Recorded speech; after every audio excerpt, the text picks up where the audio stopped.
lagi mempelajari misalnya toksikologi. Toksikologi itu misalnya kalau ada pencemaran limbah di air, ya kan, pengaruhnya terhadap ikan tuh gimana? Apakah ada kematian ataupun sedimentasinya lebih banyak, atau ikannya mati, ataupun tanamannya juga mati gitu ya.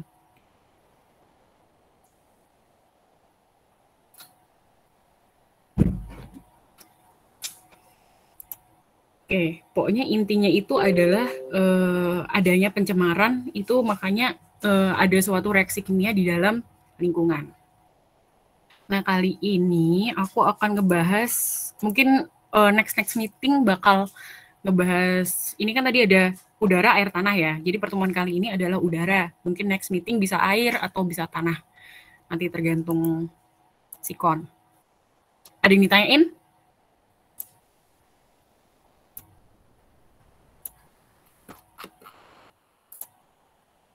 Oke, enggak deh ya.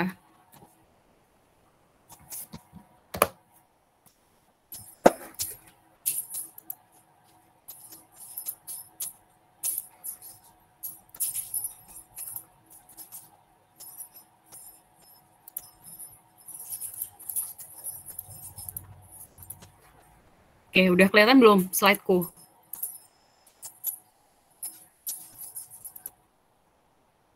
Sudah. Udah, Bu. Sudah, Ibu.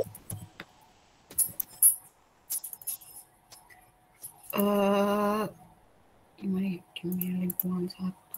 Oke, tadi udah tak jelasin, kimia lingkungan itu intinya anaknya dari kimia, tapi dia itu lebih khususnya membahas tentang reaksi-reaksi yang ada di udara, air, tanah, dan impact-nya, dampaknya itu kepada lingkungan atau human health.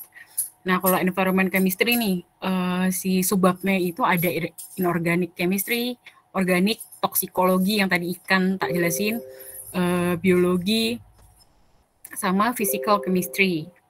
Oke. Nah, kalau yang pertemuan kali ini kita bahas tentang udara ya. Jadi kayak pencemaran di udara, komponen-komponennya tuh apa aja gitu kan. Nah, di bumi itu kan ada atmosfer, hidrosfer, geosfer, sama biosfer. Pokoknya bagian udara itulah ya. Nah, contohnya dari ini udah tak jelasin tadi ya. Yang tadi contoh dari kimia lingkungan tuh apa aja. Nah, ini mostly, jadi kalau di bumi itu adalah ada N2. N2 itu 80%, terus oksigen itu 20,95%, argon 0,93, CO2 0,03. Terus yang lainnya tuh kayak minor-minor ya, cuma neon, helium, metan. Di sini ada yang bisa menjelaskan global warming? Familiar banget kan? Ada yang tahu gimana, ini related sama Earth atmosfer ini ya, gimana sih caranya terjadinya global warming?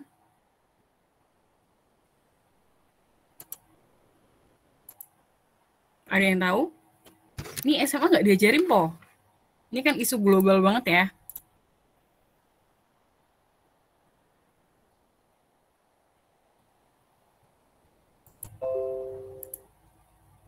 Gimana nih, nggak ada yang tahu? Global warming, pemanasan global.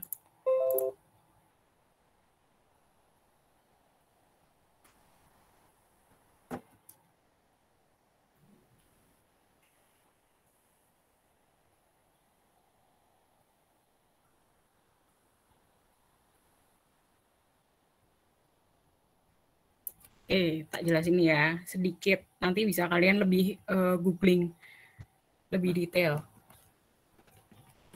Suaraku kedengeran jelas kan? Jelas, Bu. Jelas. Jelas. Jelas, Bu. Oke. Jelas, Bu, Jadi jelas. global warming.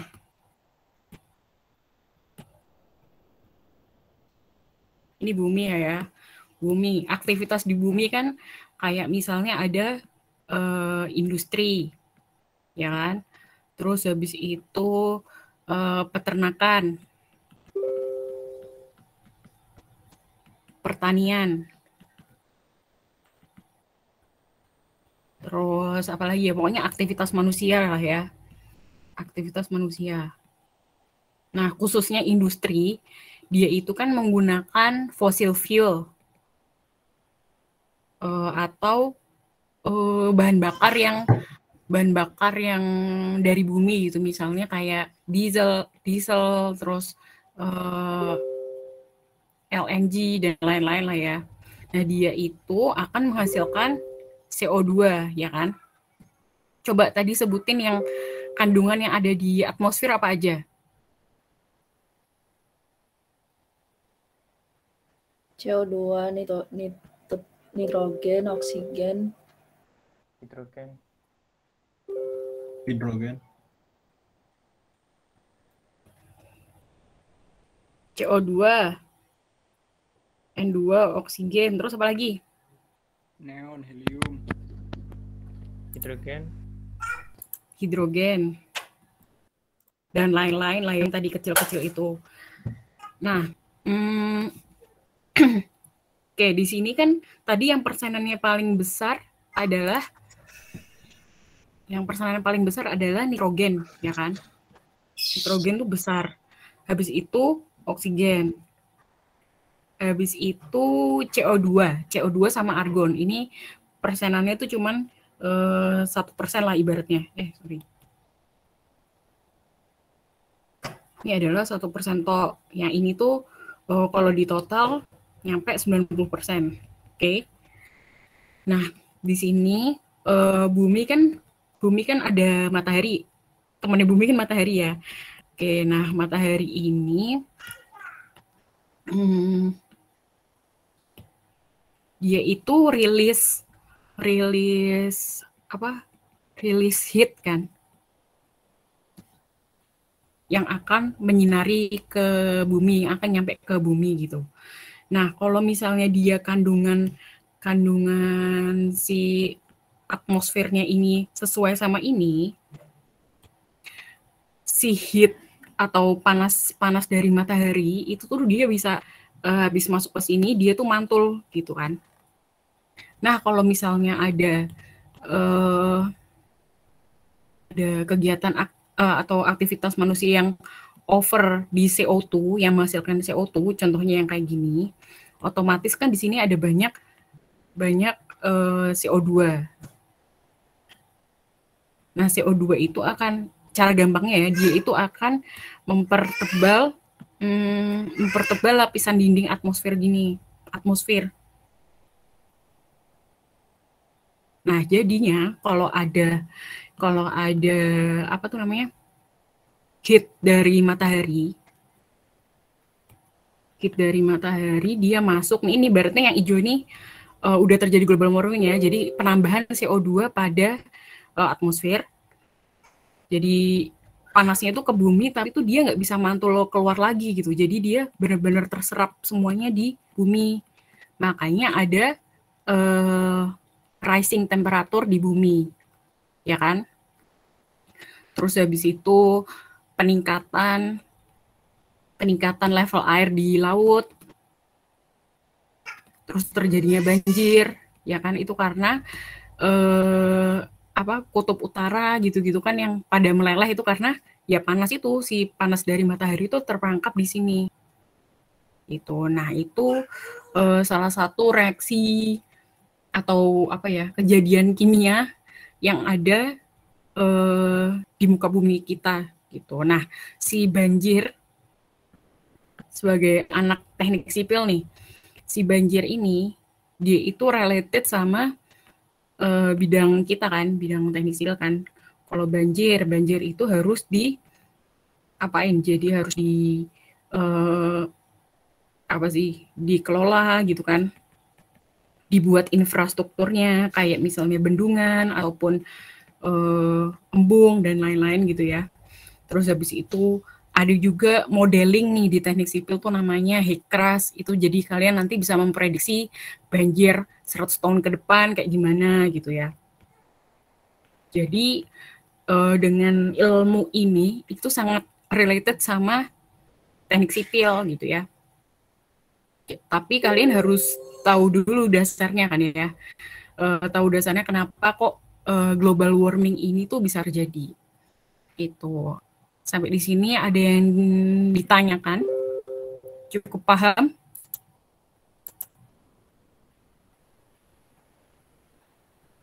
Ya, Bu. Paham ya? Insya Allah. Gampang dimengerti atau susah dimengerti nih? Masih bisa, Bu. Oke. Belum ini ya nih, belum ngubah pH dari asam ke basa, ini masih bisa lah ya. Ini pengetahuan umum banget, Masih. tapi kita nggak nyangka kalau itu adalah reaksi kimia gitu kan. Oke, terus lanjut lagi nih ya. Ini masih related sama suatu gas yang dihasilkan oleh industri, peternakan, pertanian, aktivitas manusia. Kalian tahu nggak?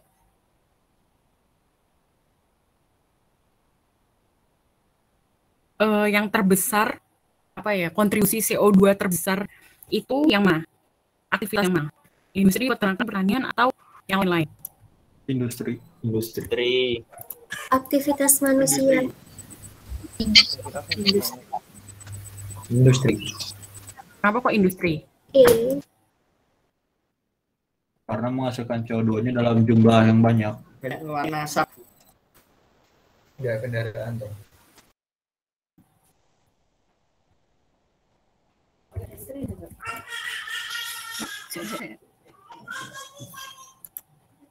Kenapa kok industri? Karena menghasilkan CO2-nya lebih banyak daripada yang lain. Asapnya hitam, Bu. Karena dia menggunakan bahan bakar gitu ya? Bahan bakar minyak Iya. banyak gitu kali. Iya. Yuk, another respon. Pertanian, aktivitas manusia, Bu. Pertanian. Kenapa pertanian? Karena kan kalau Indonesia tuh negara yang agro gitu, jadi banyak lahan pertanian yang pakai pupuk kimia yang Itu berarti kan kembali ke industri, bukan, Bu? Apa? Yang dibilang Ratih tadi berarti kan kembali lagi ke industri.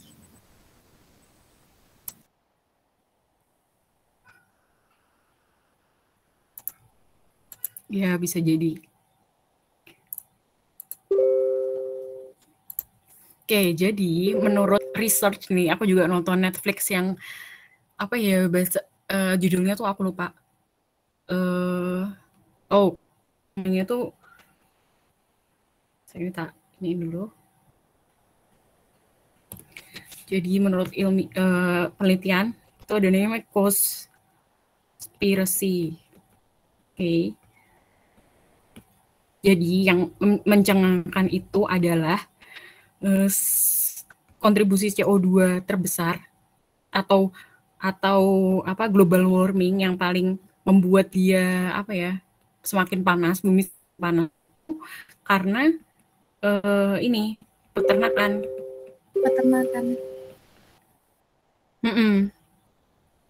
Jadi kan mostly nih, ya mungkin di Indonesia nggak setiap hari makan sapi lah ya. Tapi kalau di luar negeri itu kan kayak ya banyak McD, stick gitu loh yang sapi gitu ya. Sebagian besar manusia tuh banyak banget mengkonsumsi sapi gitu kan. Nah, kok bisa sapi itu menghasilkan CO2 plus CH4 ya, gas metan terbesar atau pengaruhnya ke global warming kok besar banget. Ini kalau nggak salah nyampe 60% gitu. Dibanding sama industri tuh kecil, lebih kecil. Nah, dia itu si sapi ini, peternakan sapi ini dia itu kalau mau buka peternakan gitu tuh dia tuh harus ngebabat hutan dulu. Pertama dia ngebabat hutan kan. Hutan dibabat otomatis O2 supply udah nggak ada, ya kan? CO2 pasti semakin meningkat. Yang kedua, dia itu ngebutuhin banyak air buat untuk konsumsi sapinya sendiri, untuk mandiin gitu ya. Nah, si air ini untuk supply waternya itu kan misalnya kayak dari PDAM gitu ya, misal ya dari PDAM atau dari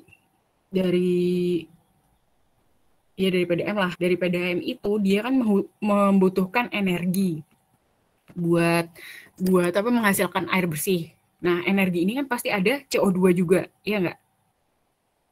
Oke, yang ketiga, si sapi ini dia itu makan rumput ya. Makan rumput.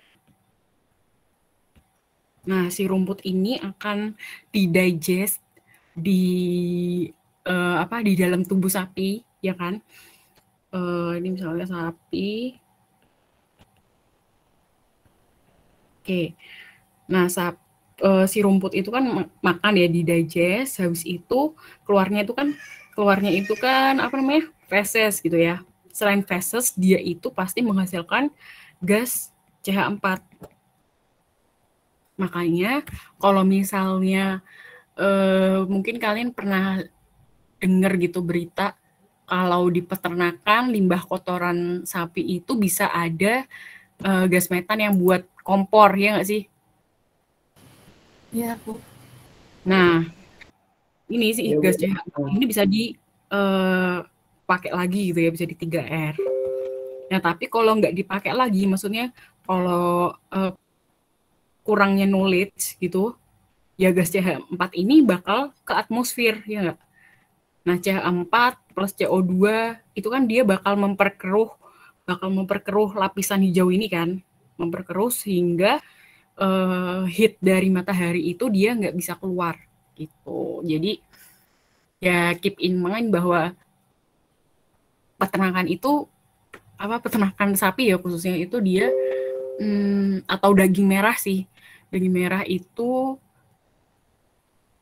kontributor terbanyak di global warming gitu.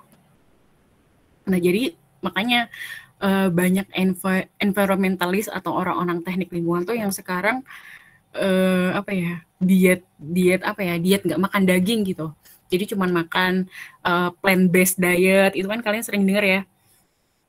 Jadi ini yang lumayan udah cukup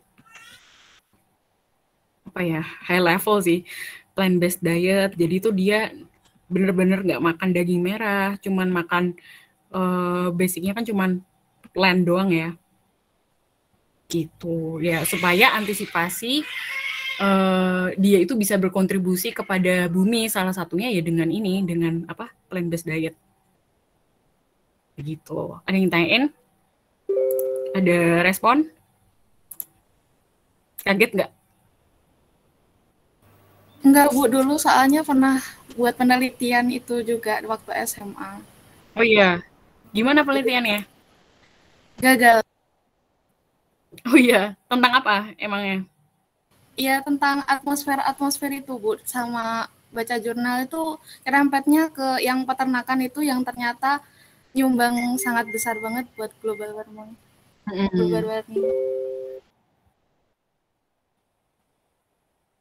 Oke. Oke, lanjut ya. Sebenarnya kalau udara itu, maksudnya pencemaran udara itu ada hitungannya gitu ya, tapi karena kalian di teknik sipil yang mostly nggak terlalu engage sama udara, jadi nggak kasih contoh perhitungan ya. Lanjut.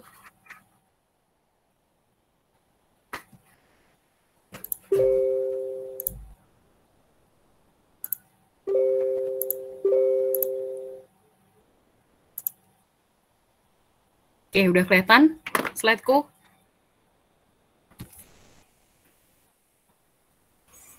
Sudah, Bu. Jadi pencemaran udara itu adalah adanya bahan-bahan atau zat-zat asing di dalam udara yang menyebabkan perubahan atau komposisi udara dari keadaan normalnya. Jadi yang tadi kayak udah tak jelasin ya. Nah, ini contoh komponen pencemaran udara itu CO, CO2, SOx, NOx, CFC gitu ya. Nah, karbon monoksida itu adalah gas yang tidak berwarna, tidak berbau, dan tidak berasa. Terus ini karakteristiknya ya. Jadi suhu di bawah minus 192, berbentuk cair, mempunyai afinitas 210 kali dibandingkan O2 terhadap hemoglobin. Nah, kok bisa ada karbon monoksida? Itu karena adanya pembakaran bahan bakar yang tidak sempurna. Nah, reaksinya kayak gini nih. Oke. Terus, nah ini kalau misalnya si CO2 itu dihirup di tubuh manusia gitu ya, masuk ke pernapasan. Kalau misalnya COHB nih, HB ini hemoglobin ya. Kalau misalnya CO itu berikatan dengan hemoglobin dalam darah, kadarnya 0,98% itu nggak ada gangguan sama sekali. Nah, misalnya dia increase nih tiap kalau misalnya semakin banyak menghirup, itu bisa nyampe ini sistem syaraf sentralnya terganggu, terus habis sulit bernafas, pingsan, atau bahkan kematian. Nah, ini si CO2 itu bila jumlah berlebih akan meningkatkan suhu bumi yang termasuk proses greenhouse effect. Ini tadi tak jelasin ya. Alternatif atau yang kedua itu pencemarannya itu contohnya adalah SO3. SO3 ini bersifat sangat reaktif, biasanya berbau tajam, tidak berwarna dan mudah terbakar. Terus SOx ini uap air akan membentuk asam sulfit maupun asam sulfat turun ke bumi bersama dengan jatuhnya hujan asam. Ini juga yang udah tak jelasin di pertemuan pertama ya. Nah, ini kalau misalnya benar-benar ppm-nya 6-12, dia bisa membuat iritasi pada kulit dan selaput lendir. Sumber pencemarnya adalah bahan bakar minyak bumi, batu bara, terus industri logam. Nih, dampak SOx kepada kesehatan tuh kayak gini, misalnya pada tumbuhan dia nekrosis, terus pada benda mati merusak karena bersifat korosif, terus efek terhadap manusia akan mempengaruhi sistem pernafasan. Nah, ini juga bisa dipelajarin di teknik sipil, karena kalau struktur itu kan juga pasti yang pancang gitu-gitu kan butuh pakai besi juga kan. Nah, itu mungkin bisa dihitung apa namanya, butuh waktu lama berapa lama sih sampai dia terkorosi gitu, harus diganti atau dipelihara atau diganti berapa tahun gitu ya, pemeliharaan struktur. Terus nitrogen oksida, dia juga tidak berwarna dan tidak berbau. Terus habis itu kalau NO2 itu berwarna coklat kemerahan dan bau menyengat. Sumber pencemarnya adalah pembakaran bahan bakar di industri dan kendaraan bermotor. Gitu. Jadi makanya kebanyakan kelihatan banget kalau industri ini kan butuh bahan bakar ya buat proses produksinya. Nah, sekarang makanya PLN ataupun green industry itu udah change their style gitu ya. Jadi untuk mengantisipasi global warming, dia itu pakai green gas gitu, atau natural gas itu udah lumayan bagus untuk dibanding sama batu bara. Oke, terus ini CFC itu derivat metana, digunakan sebagai zat pendingin, cairan pembersih, elektronik, dan zat pendorong.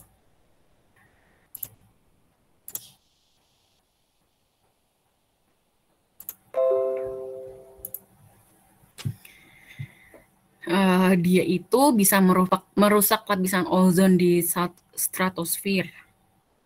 Reaksi kimia kayak gini. Nah, CFC ini juga lumayan berdampak ya, soalnya dulu kan aku pernah di industri itu ya, es krim. Nah, dia kan pasti pakai harus dingin banget ya, minus 30, minus 40 gitu kan.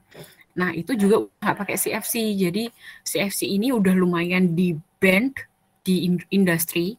Jadi udah pakai apa ya, chiller gitu ya, yang lebih ramah lingkungan.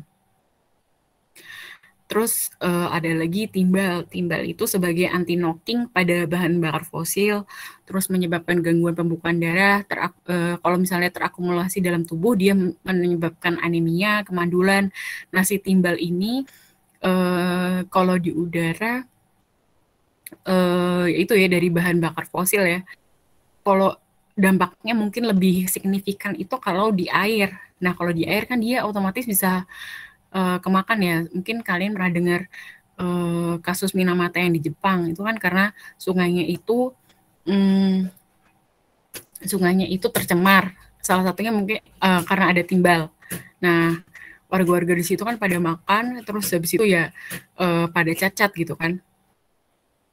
Nah, itu buat next meeting aja. Kalau yang air ya, ini udara dulu. Terus partikel. Nah, partikel mungkin kalian sering dengar itu kayak 2,5 PM partikel meter.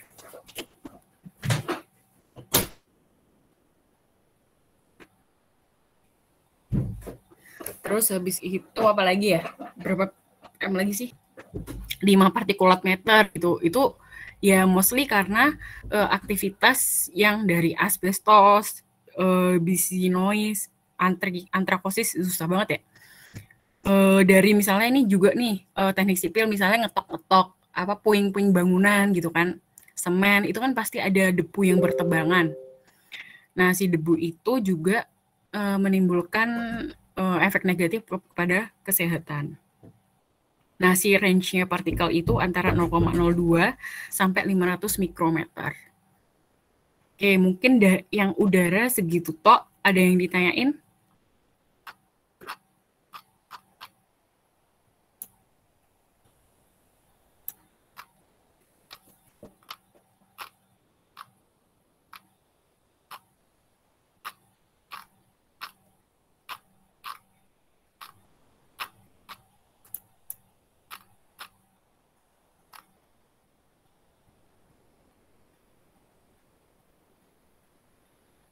Ada yang ditanyain, ada tanggapan, ada sesuatu?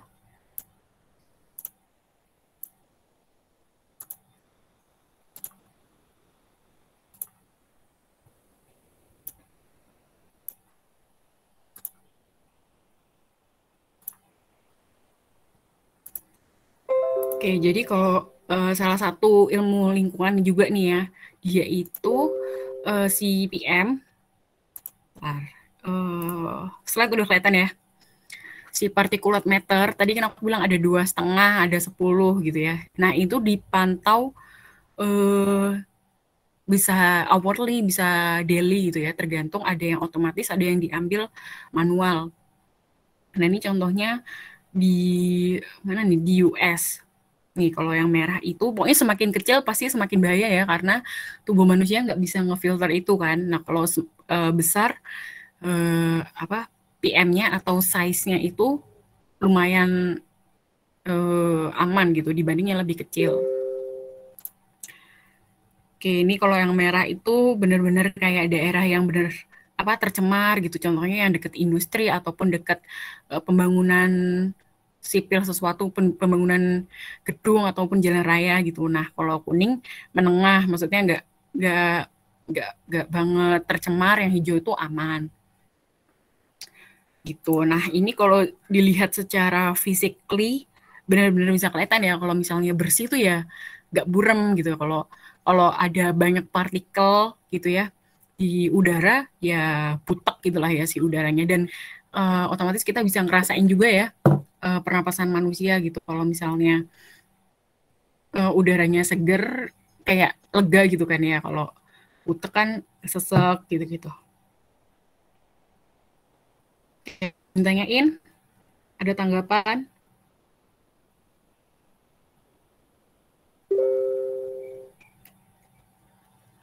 Belum, Bu. Cara kita agar bisa terhindar dari partikel itu gimana, Bu? Solusinya? Terhindar dari apa? Debu-debu atau partikel itu.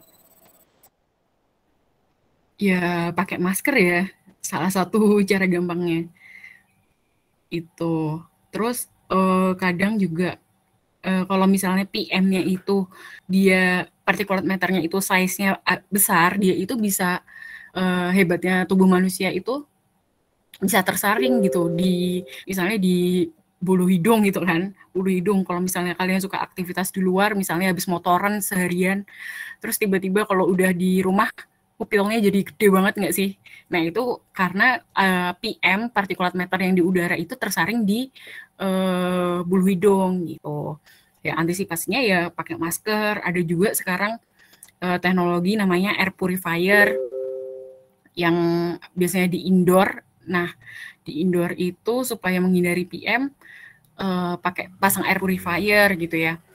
Atau kalau misalnya kalian kebanyakan kuliah online gitu ya, di rumah maksudnya indoor gitu kan, bikin tanaman, pasang tanaman di sampingmu gitu kan, dia itu juga salah satu bisa menangkap PM 2,5 atau PM 10 gitu, supaya nggak langsung berdampak kepada tubuh kita. Gitu.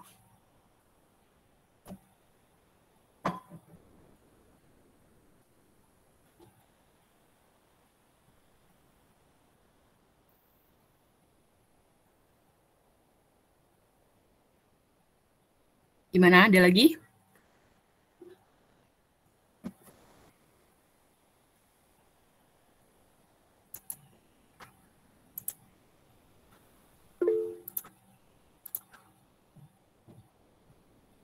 Udah cukup jelas ya tentang udara nih, walaupun cuman secuil, soalnya masih banyak materinya.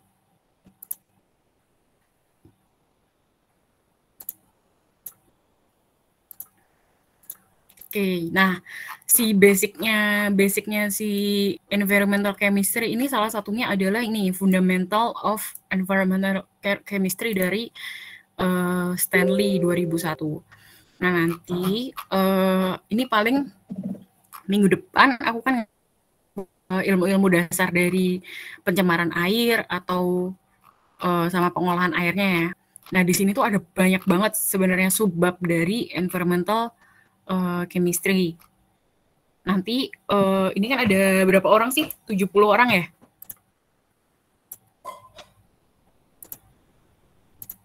(68, Bu). Oh iya lupa. 68 dibagi 7 lah ya. Jangan, dibagi 10 aja, dibagi 10 jadi ntar ada 7 subbab ini kalian pilih terus kalian pelajari dulu, terus buat PPT. Nah nanti 2 pertemuan terakhir kalian yang presentasi. Oke? Mungkin nanti tak pilihin aja kali ya chapternya, chapter berapa, atau kalian pilih sendiri? Dipilihin aja, Bu. Pilihin aja, Iya, Bu. Bu, biar adil ya. aja, Bu. Dipilihin aja. Random, Bu, random. Enakan. Belum kompak. Oke. Nanti kalian, tapi grupnya kalian bikin sendiri ya. Ya, Bu. Oke, nanti tak pilihin aja subbabnya. Gampang banget sih, sebenarnya tinggal kopas dari si materi ini, tapi kalian harus paham kalau misalnya teman-teman ada yang tanya, ya tanyanya ke presenter gitu ya. Oke, ini ada yang tanah, terus habis itu industrial ekologi, green chemistry, hazardous waste atau limbah B3 gitu. Oke, mungkin segitu aja.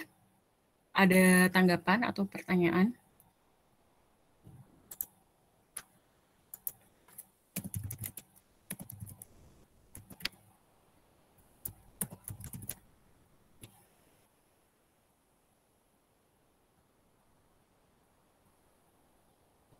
Nanti si modulnya ini tak kasih ke Mamang ya.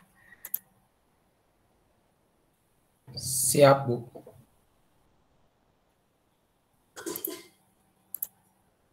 Ya, pertanyaan ya.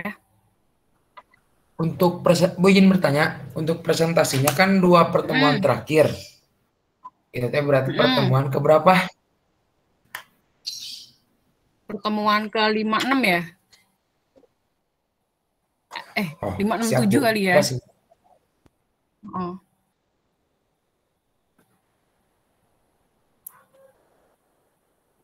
Oke.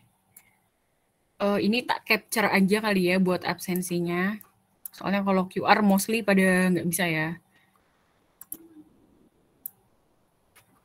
Jangan Ya, live Bu. dulu ya, wait. Siap.